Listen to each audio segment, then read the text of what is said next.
Hello, beautiful people. We're here today to talk about Alex Cox, the cult family hitman. And why do I say that?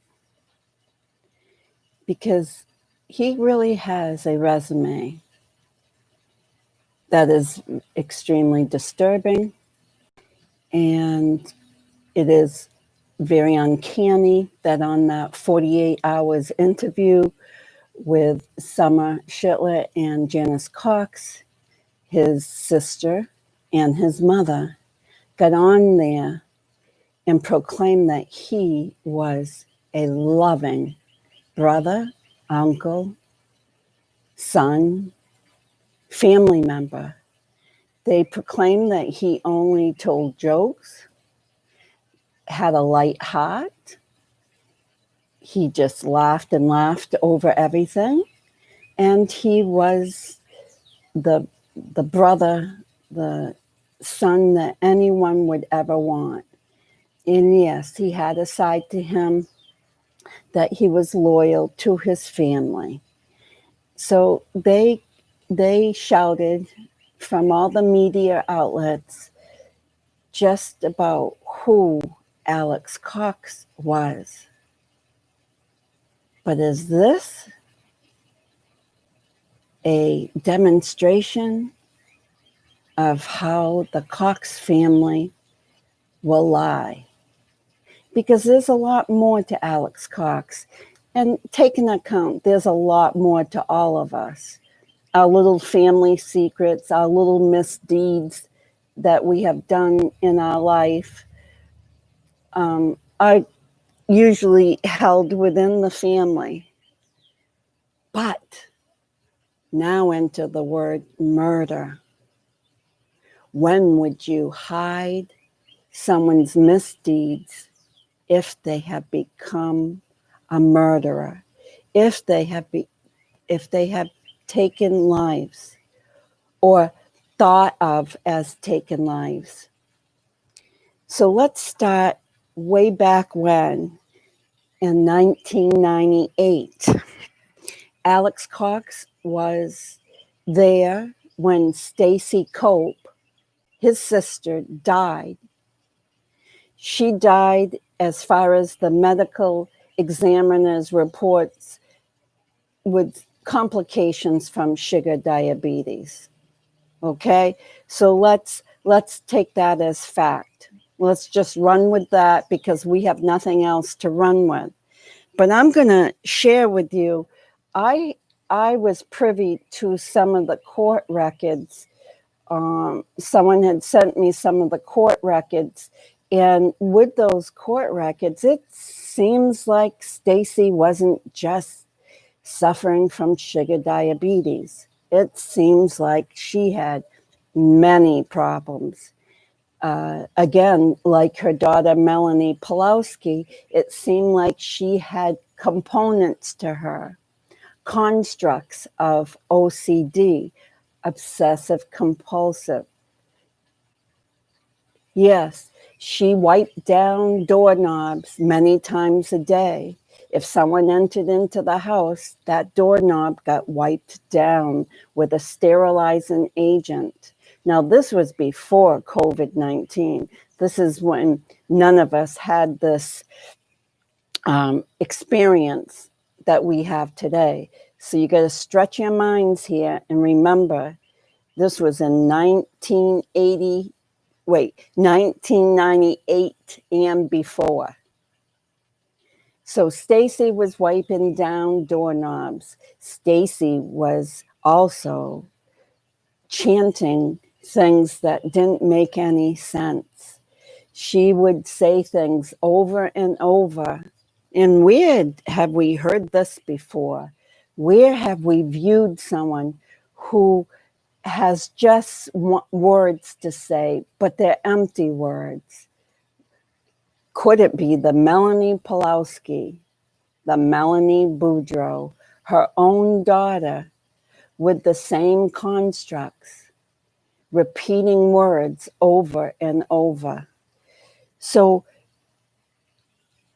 part of having anorexia nervosa, which is not an eating disease. Please change your ideas that when people have bulimia and anorexia nervosa, that it's an eating disease. No, people. Look up in the DSM, the Diagnostic Statistical Manual of Mental Health Disorders. You will find that anorexia nervosa is an axis 1. And axis 1 means it can be cured. It's not lifelong. Like an axis 2 is simply defined as mental disorders that cannot be cured. And that would obsessive compulsive disorder, personality disorder could fall under axis 2, and nervosa, anorexia nervosa could fall under axis 1. One is incurable, you can just manage it. The other, axis 1, is curable. But I want to share with you that anorexia is not a health problem. It's not like you can't eat, that something's preventing you to eat. It is not something that an organ is failing and can't get the right nutrients. Anorexia nervosa is when you have a mindset, a mental health issue, that when you actually look in the mirror and you're a regular weight, you just might cry, because in that reflection back to you comes this fat, obese person. No, you're really not. You're just an average Joe.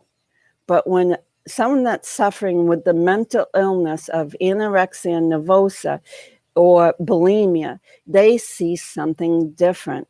They see themselves as, obese. So I want to share with you is that there was some really mental health conditions with Stacy at the time.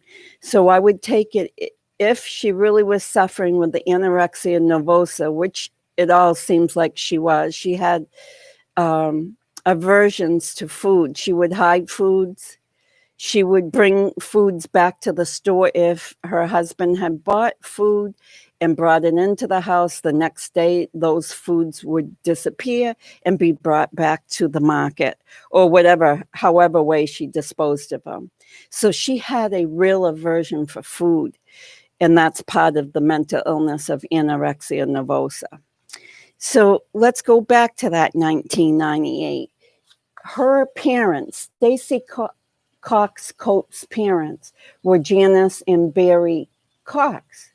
And you have seen on national TV how Stacy's mother, Janis, is pretty full of herself, as well as Summer, maybe even more so than Janis. Maybe Janis's baloney making has really added into who Summer has become. But let's think of that. Summer and Janis on national TV were trying to seduce us to think that their brother, their son, was not a killer. But back in 1998, when Stacy was in dire shape, like she was on the threshold of death, instead of her parents helping her move beyond death by getting the right treatments, not that you can save everyone, but they encouraged her to die. It is stated that Stacy had been given the go-ahead by Barry and Janis, by Stephen Cope, Stacy's husband at the time. He made note of it in the court reports that Janis and Barry had given their blessings, so to speak, on Stacy dying. So do you see this paradox here? There's a paradox because when you give them your blessing, are you a god or are you a goddess? Is Barry and Janis gods in God? In their mind, they just might be. This is the scary part, because how could you not fight for your child? How could you give your blessings to say goodbye to her when she had manageable disorders? Her manageable disorders was her sugar, diabetes, but how can you manage that if you have anorexia nervosa, which is an eating disorder, and you won't eat? I heard that at one point she was down to 76 pounds, and I'm going to share with you that I've seen a woman at around 20 years old, fully just about naked at 72 pounds. And I'm going to tell you, when you see a woman at that weight, it is no different than looking at a walking skeleton when they don't have clothes on. Anorexia nervosa people do a really good job at hiding how thin they are by wearing bulky clothes and just, putting layers on. But I have seen a person at 72 pounds, and I'm telling you, it is no different than if you have a nightmare and there's a skeleton walking. So I can imagine what Stacy had looked like. And who cares what she looks like? You know that all those body organs are failing. When they're being deprived of nutrients and all the other things that the body needs to survive, that body, every organ in that body is failing. The organs are screaming with a big H, help. Well, Alex and Stacy were together the day that she passed on in 1998. And it has made the news that Alex took her credit card and went on a spending spree with her credit card. So I'm just giving you an idea of how these Cox really honor. We got the parents telling their daughter, yes, we give you blessings to die. And you got Alex Cox running around the world using her credit card. So it just gives you an idea. Now, in 2007, Alex Cox, by the urging of Lori and whoever else, I would assume Summer was involved as usual, shot at Joe Ryan. He actually chased him, shooting at him with a stun gun, also known as a taser gun. Now, they can be deadly. It all depends where you hit the person, and it all depends on the person's, body, whether they can withstand taser and stun gun attacks. So he ended up spending 90 days in a jail. And while he was in that jail, he was asking all the other cronies, all the other bad guys in the jail, he was asking them to go out when they get out before him to go after Joe Ryan. And he had asked his sister for the exact address of Joe Ryan so that he could make sure that these people didn't goof up and go to the wrong house. So he was trying to send these jailhouse thugs after Joe Ryan. Now, he wasn't even out of jail yet. He was out orchestrating this while he was in jail. So that gives you a little flavor of just who Alex Cox is. He didn't do the job. He didn't kill Joe. He wanted someone else to finish it while he was sitting in his little bottom in the 90-day cell. So we go on to 2019. We don't know much what he did between the last shooting in 2007 of Joe Ryan with the taser gun, but we know that in 2019, on the urgence of Summer Cox, which she is now known as Summer Shitlet, she urged Alex the night before that Charles came to pick up JJ. So on July 10th, Alex claims he went to Lori's house, where Lori JJ and Tylee were living. On July 11th, 2019, Charles drives up in a rented car.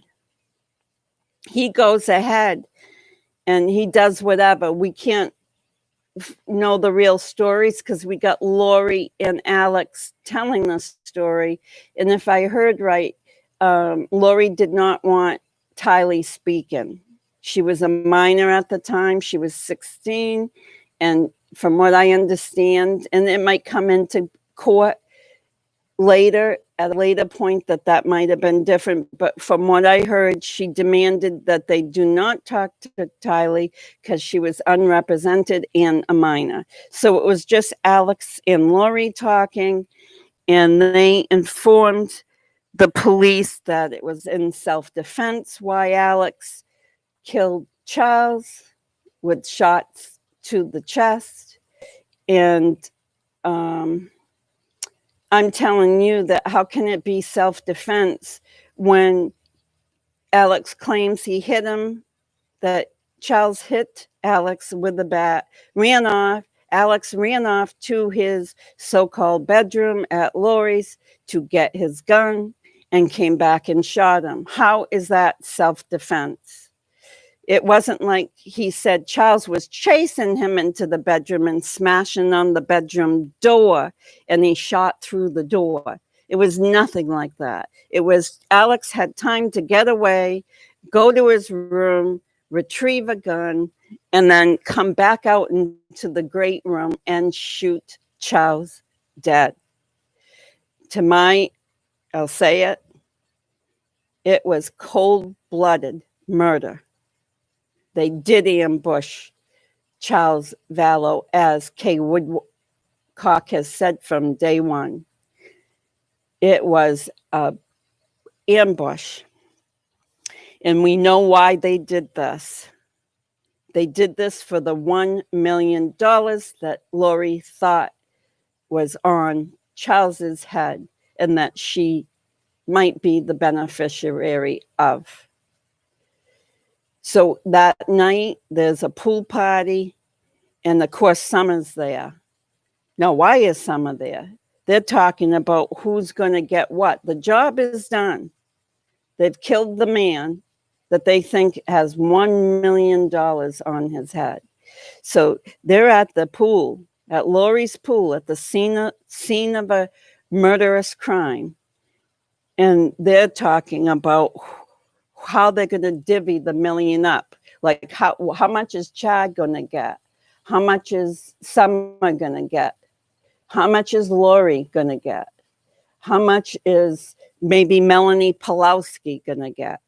You know, they're having a grand old pool party, splashing and, you know, having fun, as the neighbors have apprised us. So that's July 11th when Alex did the murder. On September 8th and 9th, he contrived a murder with his sister and with Chad and probably with Melanie Pulowski, which used to be Melanie Boudreau, and they killed Tylee. And you know that she was dismembered and burned and buried in Chad's backyard. I take a breath there because just saying that knocks the socks. Oh, it just is unbelievable that they can do that. September 23rd and 24th, it's the same ending for JJ. Other than he wasn't burnt and dismembered as Tylee was, he was found wrapped tightly in black plastic with duct tape. On October 2nd, Brandon Boudreau gets shot at in his driveway, but he gets away. Now, that would have been another $1 million. They believe Alex did that. So we got Charles, Tylee, JJ, and Brandon. Now, let's go back to Joe Ryan. Let's go back to Stacy, his sister. We got a lot of people here that Alex has been around or been involved when they have died. So October 2nd, October 9th, Tammy gets shot. Tammy Daybell gets shot at in her driveway. She doesn't know who it is. It's a masked man. He runs off into the backyard. Now, that's questionable why the shooter would run to the backyard, but who knows what that plot was. Did he hide in the shed? Did Chad and Lori have a place for him to stay low in until he could get away at a later date or a later time? October 19th, Tammy's found dead with pink foam coming out of her mouth, believed to be a poison. And we all know that it was Chad, Lori, Melanie Pulowski, and Alex involved in her death. That's why they had all moved up to Rexburg. Mind you, they had all been living in Arizona and then all moved to Rexburg, did this final murder because you got to understand they were running out of money. They had no money to speak of other than the $6,000 that Lori was getting for the children, their entitlements, their Social Security benefits, and whatnot. So they were low on funds. So they killed Tammy on October 19th. On November 14th, down in American Fork City, there was an arrest made of Melanie Boudreau, now Pulowski. She was accompanied by Alex, demanding her 4 children. She had at one point lied and said that she had a court order that she had rights to her children, and she was demanding for Brandon's father to hand over the 4 children. So she was arrested for many things on that day. And Alex had accompanied her to that American Fork City house. On December 11th, they exhumed Tammy's body to do an autopsy. On December 12th, Alex is dead. He dies with the same foam coming out of his mouth, similar to what Tammy had coming out of her mouth. So here we go. Alex, the nice man. Now, scratch your heads with me, guys. How is any of this history a good guy? Even if Summer Shitlett and Janis Cox, his mother, didn't know about some of these things, they did know about part of this history. I mean, how is a good guy that takes off with his dead sister's credit card and goes on a spending spree? How is Alex a good guy when he tases Joe trying to kill him and then sets off the jail cell inmates to go after him? How is it a good guy when they know that he just killed Charles in cold blood on July 11th? How is he a good guy when they know that Tylee and JJ are missing at the time? How is he a good guy when they know that he is the prime suspect at shooting Brandon Boudreau?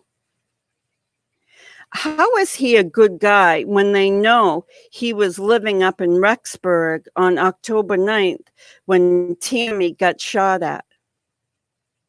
How is he a good guy, again, when he was living in Rexburg with Guy when they find that she died in her sleep after knowing he had shot dead Charles that summer, after knowing that their niece and nephew and grandchildren are still missing? How is Alex still a good guy? How is Alex a good guy when he accompanies Melanie in American Fork City? And how is he a good guy when they exhume Tammy's body and he dies the next day? What is all this telling you? So when they get on national news and they tell us that he is warm-hearted, that he is like the love of the family, so funny, so warm, but then you hear there's witnesses like Melanie Gibb who say he believed in zombies. And he also said to Melanie Gibb that he did not think she should know what happened to JJ. Come on, guys. What kind of farce was Summer Shitlet and Janis Cox pulling on us again? Building this man to be the family love bug, like the kind of guy that you want to cuddle up to in your family. Well, I'm going to tell you one thing, and I'm going to leave it like this. I'm going to leave this like this. I saw a picture. It's floating around the internet, and it's of Alex Cox sitting in a chair, and he's a grown man, and it's of Lori Cox / all the other names up to Daybell that she's had sitting on his lap. Now, what adults, now, unless you're a drinker, maybe, sit on their brother's laps when they're adults? I know I haven't, and I don't drink, so, you know, I don't get funny that way. But listen, we know they don't drink. They don't drink coffee. They don't smoke. They don't, all that Mormon beliefs of staying pure. I just wish that they had Mormon beliefs that didn't cultivate into a fringe group, a fringe cult that believed in murder for money. Thank you very much. Have a good day, people. As I say always, watch out for the ugly. This case tells you, without question, there's a lot of ugly. We got Summer, we got Janis, we got Alex, Lori, Chad, Melanie Pulowski, possibly Ian. We could go on and on with the ugly. Beware.